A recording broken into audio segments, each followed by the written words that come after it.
Is your iPhone showing data recovery cannot be completed? Please restore your iPhone or iPad from backup in iOS.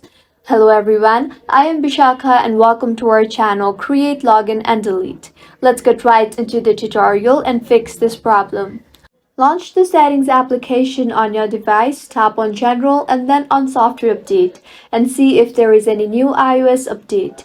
And if there is an update, then go ahead and update your device further. Next, in General again, scroll down and tap on Transfer or Reset iPhone, then on Reset and then on Reset All Settings. Enter your passcode and reset all settings.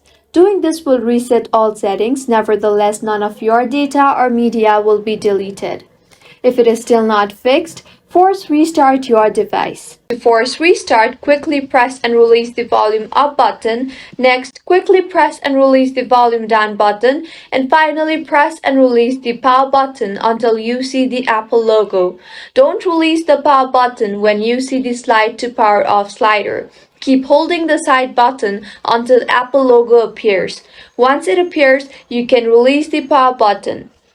If you find this tutorial helpful, do subscribe to our channel. Thank you for staying with us until the end.